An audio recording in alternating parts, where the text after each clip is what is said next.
ನಮಸ್ಕಾರ. ಇವತ್ತು ನಾನು ಯಾವ ಟಾಪಿಕ್ ಬಗ್ಗೆ ಮಾತಾಡ್ತಾ ಇದ್ದೀನಪ್ಪ ಅಂತ ಹೇಳಿದ್ರೆ, ಪ್ರತಿ ಸತಿ ನಿಮ್ಮ ಎಕ್ಸಿಗೆ ನೀವು ಫೋನ್ ಮಾಡಬೇಕು, ಮೆಸೇಜ್ ಮಾಡಬೇಕು ಅನಿಸ್ದಾಗೆಲ್ಲ ಈ ವಿಡಿಯೋವನ್ನು ನೋಡಿ. ಹೌದು, ನಾವು ಒಂದು ವ್ಯಕ್ತಿಯೊಟ್ಟಿಗೆ ತುಂಬಾ ಟೈಮನ್ನು ಸ್ಪೆಂಡ್ ಮಾಡಿರ್ತೀವಿ, ತುಂಬ ಎಮೋಷನ್ಸನ್ನು ಕಳೆದಿರ್ತೀವಿ, ಎಷ್ಟೊಂದು ಜಾಗಕ್ಕೆ ಹೋಗಿರ್ತೀವಿ. ದಿನ ಫೋನ್ ಮಾತಾಡ್ತಾ ಅಲ್ಲಿ ಮಾತಾಡ್ತಾ ಅದೊಂದು ಅಡಿಕ್ಷನ್ ಆಗಿಬಿಟ್ಟಿರುತ್ತೆ. ಅವ್ರ ವಾಯ್ಸ್ ಕೇಳಲಿಲ್ಲ ಅಂತ ಹೇಳಿದ್ರೆ, ಅವ್ರ ಮೆಸೇಜ್ ಬರಲಿಲ್ಲ ಅಂತ ಹೇಳಿದ್ರೆ ತುಂಬ ಮನಸ್ಸಿಗೆ ನೋವಾಗ್ತಾ ಇರುತ್ತೆ. ಪ್ರತಿ ಸತಿ ಫೋನ್ ರಿಂಗ್ ಆದಾಗ ಅವರೇ ಕಾಲ್ ಮಾಡಿದ್ರೇನಪ್ಪ ಅಂತ ಹೇಳಿ ನಾವು ನೋಡ್ತಾ ಇರ್ತೀವಿ. ಆದರೆ ಆ ಫೋನ್ ಅವ್ರದ್ದಾಗಿರಲ್ಲ. ಕೊನೆಗೆ ನಮಗೆ ತಡೆಯೋಕ್ಕಾಗದೆ ನಾವೇ ಅವ್ರ ಹತ್ರ ಮಾತಾಡೋಣ, ಮೆಸೇಜ್ ಮಾಡೋಣ, ಅಂಗ್ಲಾಚಿ ಬೇಡಣ ವಾಪಸ್ ಬಾ ಅಂತ ಕೇಳೋಣ ಅನ್ಕೋತೀವಿ. ಆದರೆ ಆ ವ್ಯಕ್ತಿ ನಮಗೆ ಯಾವಾಗ ಗೌರವ ಕೊಡಲ್ವೋ ಆಗ ಇನ್ನೂ ನಾವು ಮಾನಸಿಕವಾಗಿ ಕೂಗೋಕ್ಕೆ ಶುರು ಮಾಡ್ತೀವಿ. ಖಂಡಿತವಾಗ್ಲೂ ಗೆಳೆಯರೇ, ಈ ತಪ್ಪನ್ನು ಮಾಡಬೇಡಿ. ನೋಡಿ, ಯಾವಾಗಲೂ ಅಷ್ಟೇ, ನೀವು ಕೇಳಿರ್ಬೋದಲ್ವಾ ಕತೆ, ಅಲಾವುದ್ದೀನ್ ಲ್ಯಾಂಪ್ ಅಂತ ಇತ್ತು. ಅಲಾವುದ್ದೀನ್ ಲ್ಯಾಂಪ್ ಏನು ಕೇಳಿದ್ರು ಕೊಡ್ತಾ ಇತ್ತಂತೆ, ಆದರೆ ಪ್ರೀತಿಯನ್ನು ಕೊಡ್ಲಿಕ್ಕೆ ಸಾಧ್ಯ ಇಲ್ಲ. ಪ್ರೀತಿ ಅನ್ನೋದು ಒಂದು ಬ್ಯೂಟಿಫುಲ್ ಎನರ್ಜಿ, ಗೊತ್ತಾಯ್ತಾ? ಅದು ಯಾವಾಗ ಅದು ಬರುತ್ತೋ, ನಾವು ಯಾವಾಗ ಫೋರ್ಸ್ ಮಾಡ್ತೀವೋ ಅಂಥ ರಿಲೇಷನ್ಶಿಪ್ ಖಂಡಿತವಾಗ್ಲೂ ಲಾಸ್ಟ್ ಆಗಲ್ಲ. ಇದು ನನ್ನ ಎಕ್ಸ್ಪೀರಿಯನ್ಸಿಂದ ಹೇಳ್ತಾ ಇದ್ದೀನಿ. ನೋಡಿ, ಯಾವಾಗಲೂ ಅಷ್ಟೇ, ಯಾವಾಗ ನಾವು ಅಂಗಲಾಚಿ ಬೇಡ್ತಾ ಹೋಗ್ತೀವೋ ನಾವು ಅವ್ರ ಕಣ್ಣು ಮುಂದೆ ಬೆಗರ್ ಥರ ಕಾಣಿಸ್ತೀವಿ. ಯಾವತ್ತೂ ಪ್ರೀತಿನ ಭಿಕ್ಷೆ ಬಿಡಬಾರ್ದು. ಪ್ರೀತಿ ಅನ್ನೋದು ಅಬಂಡೆನ್ಸಲ್ಲಿ ಬರಬೇಕು, ಅವರಿಗೆ ಆ ಫೀಲ್ ಆಗಬೇಕು. ನೋಡಿ, ಈಗಿನ ಕಾಲ ಹೇಗಪ್ಪ ಇದೆ ಅಂತ ಹೇಳಿದ್ರೆ, ಎಲ್ಲರೂ ತಮ್ಮ ಸ್ವಾರ್ಥಕ್ಕಾಗಿ ಇರ್ತಾರೆ. ಕೆಲವರು ಹಣಕ್ಕಾಗಿ ನಿಮ್ಮ ಜೊತೆ ಇರ್ತಾರೆ, ಕೆಲವರು ನಿಮ್ಮ ರೂಪಕ್ಕಾಗಿ ಇರ್ತಾರೆ, ಕೆಲವರು ನಿಮ್ಮ ಸಮಾಜದ ಸ್ಥಾನಮಾನಗಳಿಗಾಗಿರ್ತಾರೆ, ಇಲ್ಲಾಂದರೆ ಮತ್ತೊಂದು ನಿಮ್ಮ ಅಧಿಕಾರಕ್ಕಾಗಿರ್ಬೋದು, ನಿಮ್ಮ ಕೆಲಸಕ್ಕಾಗಿರ್ಬೋದು.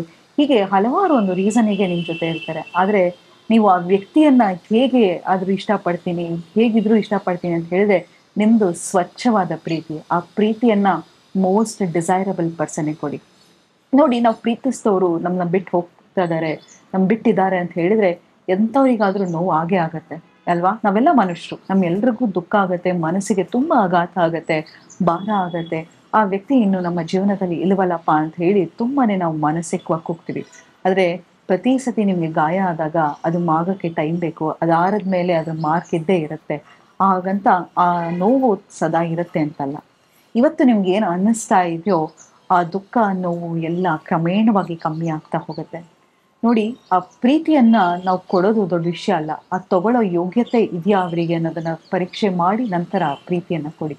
ಪ್ರತಿಯೊಬ್ಬರು ಬದಲಾಗ್ತಾರೆ. ಇವತ್ತು ನಾನು ಒಂದು ರಿಲೇಷನ್ಶಿಪ್ಪಲ್ಲಿ ಇದ್ದೀನಿ ಅಂತ ಹೇಳಿದ್ರೆ ನಾನು ಬದಲಾಗ್ತೀನಿ, ನೀವು ಬದಲಾಗ್ತೀರಾ. ಸರ್ಕಮ್ಸ್ಟೆನ್ಸಸ್ಸಲ್ಲಿ ಬದಲಾಗ್ತಾ ಹೋಗ್ತೀವಿ. ನಾವು ಶುರುವಿಗೆ ನೋಡಿದಾಗ ಆ ವ್ಯಕ್ತಿಯನ್ನು ನಾವು ತುಂಬಾ ಇಷ್ಟಪಡ್ತಾ ಹೋಗ್ತೀವಿ. ಕೊನೆಗೆ ಅವ್ರು ನಮ್ಮ ರೀತಿ ಕೇಳಲ್ಲ ಅಥವಾ ಬೇರೆದೇನೋ ಮಾಡ್ತಾ ಇರ್ತಾರೆ ಅಂತ ಹೇಳಿದ್ರೆ ನಮಗೆ ಅವ್ರ ಮೇಲೆ ಪ್ರೀತಿ ಕಮ್ಮಿ ಆಗ್ತಾ ಹೋಗುತ್ತೆ. ಅದು ಹೋಗ್ತಾ ಹೋಗ್ತಾ ಟ್ರಾನ್ಸಾಕ್ಷನಲ್ ಆಗಿಬಿಡುತ್ತೆ. ನೀವು ಸದಾ ಯಾವಾಗಲೂ ಜಗಳ ಆಡ್ತಾ ಇದ್ರಿ, ಕಿತ್ತಾಡ್ತಾ ಇದ್ರಿ, ಒಬ್ರಿಗೊಬ್ರು ರೆಸ್ಪೆಕ್ಟ್ ಇಲ್ಲ, ತುಂಬ ಸುಳ್ಳು ಹೇಳ್ತಾ ಇದ್ರು, ಎಲ್ಲ ಅನ್ಯಾಯ ಆಗ್ತಾ ಇತ್ತು, ಮೋಸ ಮಾಡಿದ್ರು. ಇದೆಲ್ಲ ರೆಡ್ ಫ್ಲಾಗ್ಸನ್ನು ನಾವು ಇನಿಷಿಯಲಿ ಇಗ್ನೋರ್ ಮಾಡ್ತಾ ಬಂದು ಎಷ್ಟೋ ಹಿಡಿಲಿಕ್ಕೆ ಪ್ರಯತ್ನ ಪಡ್ತೀವಿ.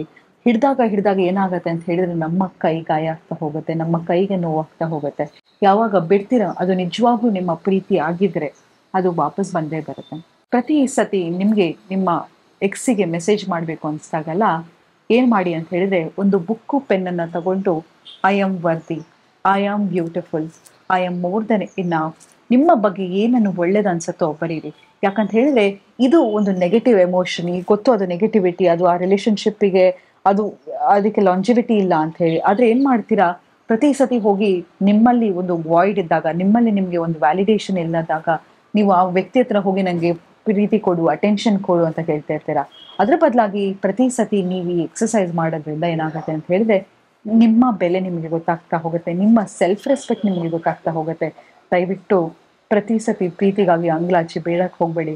ಯಾಕಂತ ಹೇಳಿದ್ರೆ ನಿಮ್ಮನ್ನು ಅವ್ರು ತುಂಬಾ ಕೀಳಾಗಿ ನೋಡ್ತಾರೆ. ಹಾಗೂ ನೀವು ಹೇಗೋ ಕನ್ವಿನ್ಸ್ ಮಾಡಿ ಫೋರ್ಸ್ಫುಲಿ ಆ ವ್ಯಕ್ತಿನ ಕರ್ಕೊಂಡ್ಬಂದು ಕೂಡ ಆ ರಿಲೇಷನ್ಶಿಪ್ ತುಂಬ ದಿನ ಇರಲ್ಲ. ಯಾಕಂತ ಹೇಳಿದ್ರೆ ಆ ಪ್ರೀತಿಗೆ ಆಯಸ್ಸು ಹೋಗ್ಬಿಟ್ಟಿರುತ್ತೆ. ಬೇಡೋದ್ರಿಂದ ಆಗಿರ್ಬೋದು, ಅಥವಾ ಎಮೋಷ್ನಲ್ ಮ್ಯಾನಿಪುಲೇಷನ್ನಿಂದ ಆಗಿರ್ಬೋದು, ಅಥವಾ ಯಾವುದೇ ಥರದ್ರಲ್ಲಿ ರಿಲೇಷನ್ಶಿಪ್ ಲಾಸ್ಟ್ ಆಗಲ್ಲ. ನಿಮ್ಮ ಸೆಲ್ಫ್ ರೆಸ್ಪೆಕ್ಟ್ ತುಂಬ ಮುಖ್ಯ ಕಣ್ರಿ. ನೋಡಿ, ನಾನು ಅದನ್ನೇ ಹೇಳ್ತಾ ಇರ್ತೇನೆ, ನಿಮ್ಮನ್ನು ಅಕ್ಸೆಪ್ಟ್ ಮಾಡೋರು, ನಿಮ್ಮನ್ನು ಸೆಲೆಬ್ರೇಟ್ ಮಾಡೋರು, ನಿಮ್ಮನ್ನು ಬದಲಾಯಿಸ್ತಾ ಇರೋರು, ನಿಮಗೆ ಮೋಸ ಮಾಡದೇ ಇರೋರು, ಲಾಯಲ್ ಆಗಿರೋರು ಮೋಸ್ಟ್ ಇಂಪಾರ್ಟೆಂಟ್. ನೀವು ಕೇಳಿದ್ರೆ ನನ್ನನ್ನು ಪ್ರೀತಿ ಚೂಸ್ ಮಾಡ್ಬೇಕಾದ್ರೆ ರೆಸ್ಪೆಕ್ಟ್ ಚೂಸ್ ಮಾಡ್ಬೇಕಂತ ಹೇಳಿದ್ರೆ ನಿಮ್ಮ ಕೈ ಮುಗಿದು ಕೇಳ್ತೀನಿ ರೆಸ್ಪೆಕ್ಟ್. ಯಾಕಂತ ಹೇಳಿದ್ರೆ ಆ ವ್ಯಕ್ತಿ ನಿಮ್ಮನ್ನು ಗೌರವಿಸ್ಬೇಕು. ಇವತ್ತು ನಾನು ಯಾರನ್ನಾರು ಒಬ್ಬರನ್ನ ಗೌರವಿಸ್ತಾ ಇದ್ದೀನಿ ಅಂತಂದರೆ ನಾನು ಅವ್ರಿಗೆ ಸುಳ್ಳು ಹೇಳಲ್ಲ, ನಾನು ಅವ್ರಿಗೆ ಮೋಸ ಮಾಡಲ್ಲ. ಅವರ ಒಂದು ಫೋನ್ ರಿಂಗಲ್ಲಿ ನಾನು ಅವ್ರ ಫೋನನ್ನು ಎತ್ತುತ್ತೀನಿ. ಸೊ ಅಂತಹ ವ್ಯಕ್ತಿಯ ಜೊತೆ ಇರೋದು ಬಿಟ್ಬಿಟ್ಟು ನೀವು 60 ವರ್ಷದಲ್ಲಾದರೂ ಕೂಡ ಪರವಾಗಿಲ್ಲ ಟ್ರೂ ಲವ್ ಸೀಕ್ ಮಾಡಿ. ನಿಮಗೆ ಏಜ್ ಆಗಿಲ್ಲ, ನಿಮ್ಮ ಮೇಲೆ ನೀವು ವರ್ಕ್ ಮಾಡೋಕ್ಕೆ ಶುರು ಮಾಡಿ. ಎಷ್ಟೋ ಜನ ನೋಡ್ತೀನಿ ನಾನು, ಒಂದು ರಿಲೇಶನ್ಶಿಪ್ಪಿಂದ ಇನ್ನೊಂದು ರಿಲೇಶನ್ಶಿಪ್ ಅನ್ನು ಅದನ್ನು ಮರೀಲಿಕ್ಕೆ ಹೋಗ್ತೀವಿ, ಅಥವಾ ರಿಬೌಂಡ್ ಅಂತ ಕರಿತೀವಿ ಅದನ್ನ ಮಾಡಕ್ಕೆ ಹೋಗ್ಬೇಡಿ. ನಿಮ್ಮ ಜೊತೆ ಗಾಯ ಆಗಿದೆ ಅಲ್ವಾ, ನಿಂತ್ಕೊಳ್ಳೋಕ್ಕಾಗ್ತಿಲ್ಲ ಅಲ್ವಾ, ನೀವು ನಿಮ್ಮ ಕಾಲ ಮೇಲೆ ನಿಂತ್ಕೊಳ್ಬೇಕಾಗಿದ್ರೆ ತುಂಬಾನೇ ಸೆಲ್ಫ್ ವರ್ಕ್ ಮಾಡಬೇಕಾಗುತ್ತೆ. ಹೇಗೆ ಸೆಲ್ಫ್ ವರ್ಕ್ ಮಾಡೋದು? ಯೋಗಕ್ಕೆ ಸೇರ್ಕೊಳ್ಳಿ, ಮೆಡಿಟೇಷನ್ಗೆ ಸೇರ್ಕೊಳ್ಳಿ, ಅಥವಾ ಪಾಸಿಟಿವ್ ಟಾಕ್ಸ್ ಇರ್ಬೋದು, ಅಫರ್ಮೇಷನ್ಸ್ ಆಗಿರ್ಬೋದು, ಜರ್ನಲಿಂಗ್. ಯಾಕಂತ ಹೇಳಿದ್ರೆ ನಮ್ಮ ಭಾವನೆ ನೋಡಿ ನನ್ನ ಹೋಗಿ ನನ್ನ ಫ್ರೆಂಡ್ಸ್ ಹತ್ರ ಹೇಳ್ಕೊಬೋದು, ನನ್ನ ಬ್ರೇಕಪ್ ಆಯಿತು ಅಂತ ಹೇಳಿ. ಒಂದಿನ ಹೇಳ್ಬೋದು, 2 ದಿನ ಹೇಳ್ಬೋದು, ಒಂದು ವಾರ ಕೂತ್ಕೊಂಡು ಅವಳ ಹತ್ರ ಅಳ್ಬೋದು. ಆದರೆ ನಂತರ ನಾನು ಹೋದ್ರೆ, ಅಮ್ಮ ತಾಯಿ ನಿನ್ನ ಕೈ ಮುಗಿತೀನಿ ಸಾಕಮ್ಮ, ನಿಂದು ಕೇಳಿ ಕೇಳಿ ನಂಗೆ ಬೇಜಾರಾಯಿತು ಅಂತ ಹೇಳ್ತೀವಿ ಅಲ್ವಾ. ಯಾರೇ ಆಗಲಿ ನನ್ನ ಹತ್ರ ಬಂದು ನನ್ನ ಫ್ರೆಂಡ್ಸ್ ಹಂಗೆ ಮಾಡಿದ್ರು ನಾನು ಎಷ್ಟೋ ಸತಿ ಬೈದಿದ್ದೀನಿ. ಹಾಗಾಗಿ ಪದೇ ಪದೇ ಅದನ್ನು ನಾವು ನಮ್ಮ ಎಮೋಷನ್ಸ್ ಬರ್ತಾನೆ ಇರುತ್ತೆ. ಒಂದು ಬ್ರೇಕಪ್ಪಿಂದ ಹೀಲ್ ಆಗಬೇಕಂದ್ರೆ ಮಿನಿಮಮ್ 3 ಮಂತ್ಸ್ ಬೇಕಾಗುತ್ತೆ.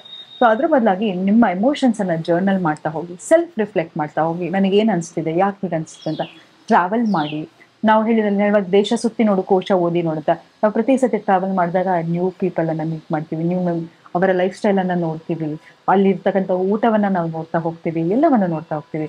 ಯಾವಾಗ ಅವರೊಟ್ಟಿಗೆ ಮಾತಾಡಬೇಕು ಅನ್ಸತ್ತೆ ತಕ್ಷಣನೇ ಡಿಸ್ಟ್ರಾಕ್ಟ್ ಮಾಡೋದು, ಒಂದು ವಾಕ್ ಹೋಗೋದಾಗಿರ್ಬೋದು, ರನ್ ಮಾಡೋದಾಗಿರ್ಬೋದು, ಜಾಗ್ ಮಾಡೋದಾಗಿರ್ಬೋದು, ನಿಮ್ಮ ದೇಹದ ಬಗ್ಗೆ ನೀವು ಕಾಳಜಿಯನ್ನು ವಹಿಸ್ತಾ ಹೋಗಿರಿ. ನೀವು ರಿಲೇಷನ್ಶಿಪ್ಪಲ್ಲಿ ಇದ್ರೂ ಅಷ್ಟೇ, ನಿಮ್ಮನ್ನ ನೀವು ಒಂದು ಸಂಬಂಧದಲ್ಲಿ ಕಳ್ಕೊಳ್ಳಿಕ್ಕೆ ಹೋಗ್ಬೇಡಿ. ನಿಮ್ಮ ಸೆಲ್ಫ್ ವರ್ತನ್ನು ಇನ್ಕ್ರೀಸ್ ಮಾಡ್ಕೋತಾ ಹೋಗಿ, ಆಗ ನಿಮ್ಮ ಮೇಲೆ ಎಲ್ಲರ ಅಟೆನ್ಷನ್ ಬೀಳ್ತಾ ಹೋಗುತ್ತೆ ಅಂತ ಹೇಳ್ತಾ ಇವತ್ತಿನ ಸಂಚಿಕೆಯನ್ನು ನಾನು ಮುಕ್ತಾಯಗೊಳಿಸ್ತಿದ್ದೀನಿ. ಧನ್ಯವಾದಗಳು.